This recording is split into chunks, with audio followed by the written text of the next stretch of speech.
troisième partie de la préface d'Éloi Leclerc sur la lettre aux Éphésiens. La vision du monde que nous offre la lettre aux Éphésiens est en effet celle d'un monde en croissance. La puissance de l'Esprit qui a ressuscité Jésus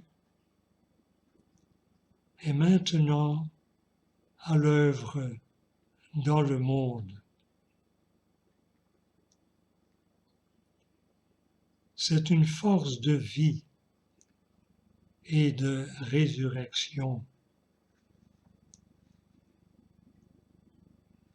Au cœur de notre vieux monde divisé et déchiré, en proie à la violence et incapable de s'en libérer, l'esprit s'affirme comme une force de réconciliation, de rassemblement et d'unité.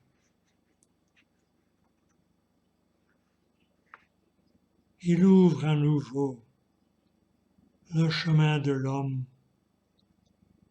vers son humanité, la grande humanité. Il vise à créer entre tous les hommes une communion où il n'y a plus ni juif, ni grec, ni maître, ni esclave, ni homme, ni femme. Galates 3, 28. Une communion où chaque personne est reconnue et saluée comme unique dans un ensemble fraternel. Un tel message est plus que jamais actuel. Nous vivons dans un monde qui, malgré tous ses progrès scientifiques et techniques, malgré toutes ses déclarations concernant les droits de l'homme, reste à bien des égards un monde inhumain. Aujourd'hui, notre monde se voit pris dans l'engrenage d'une mondialisation. Il serait illusoire d'attendre de ce phénomène mondial qu'il engendre automatiquement une communauté humaine, tant soit peu fraternelle.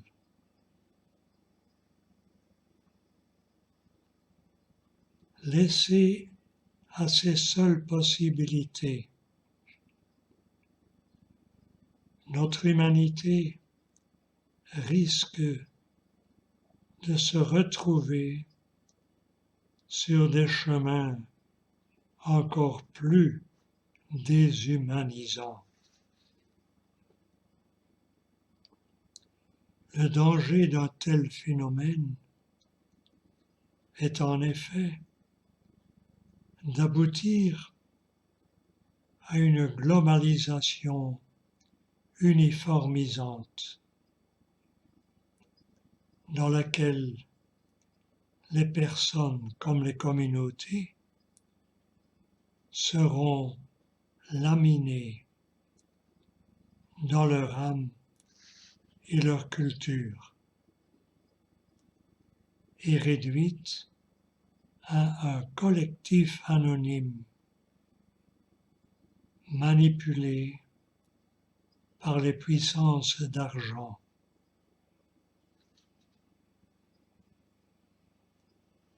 On pourrait craindre alors des conflits identitaires par réaction. Et ce ne sont pas les moins violents. Une chose est certaine, nos relations humaines se resserrent chaque jour davantage. Il s'agit de savoir si elles seront prises dans un étau qui les écrase ou sauvées dans une vraie communauté humaine. Il y va de l'accomplissement de l'homme.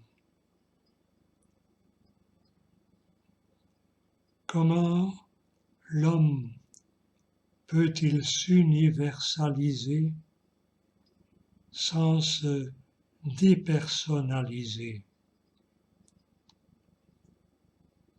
Comment peut-il s'ouvrir à sa pleine et entière dimension sans se perdre dans un tout anonyme? Cela ne lui est possible finalement qu'en accueillant le souffle de l'amour créateur qui est à l'origine de tout. Seul ce souffle divin peut en effet délivrer notre amour des limites étroites dans lesquelles nous l'enfermons et le fait grandir aux dimensions du dessein de Dieu.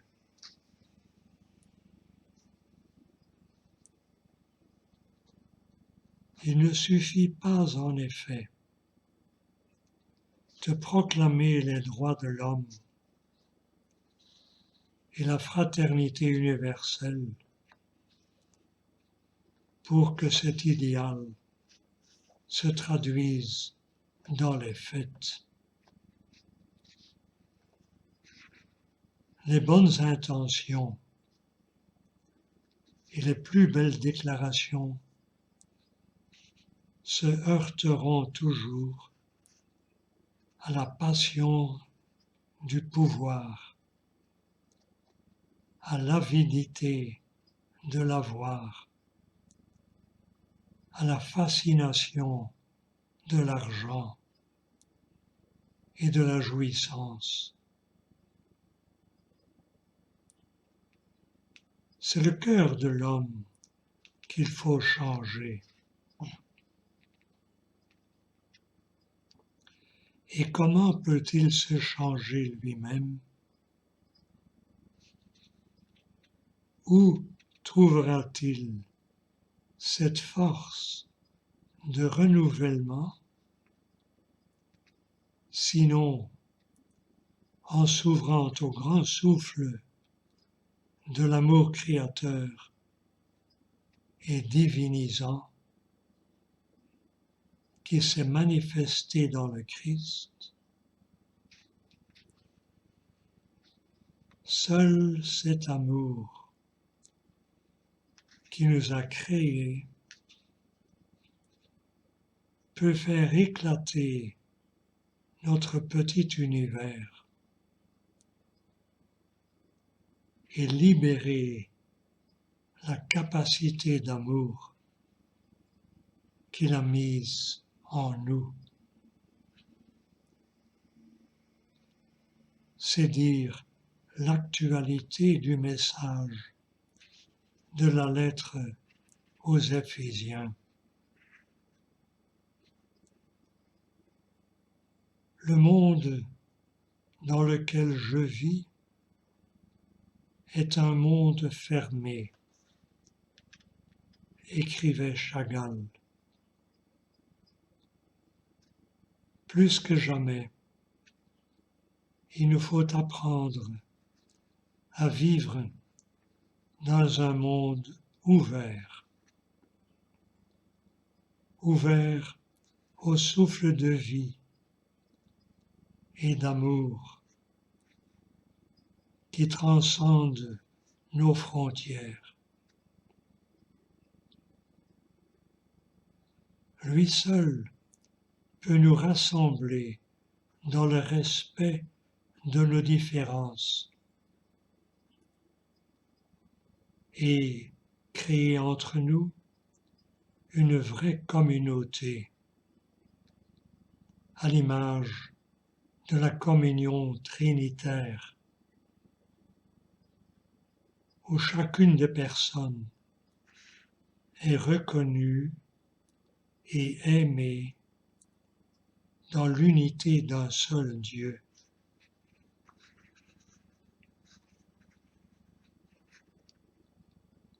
Aujourd'hui, dans nos pays de vieille chrétienté, beaucoup de chrétiens ont perdu l'enthousiasme et la joie qui viennent de la foi. Ils ne voient plus dans le christianisme que commandements et interdits désuets.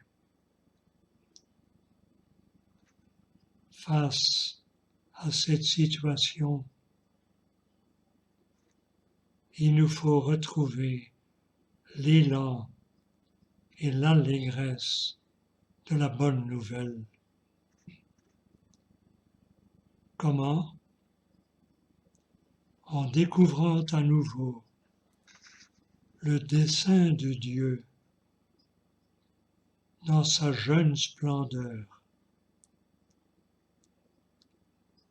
Cette vision d'un Dieu essentiellement Père qui nous crée en son Christ pour nous associer à sa vie intime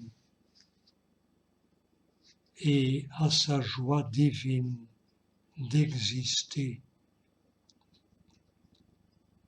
et qui ne cesse de nous offrir ce bonheur,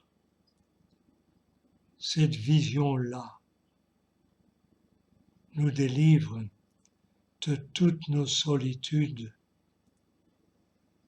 et de tous nos enfermements. Elle nous donne des ailes, les grandes ailes de l'espérance.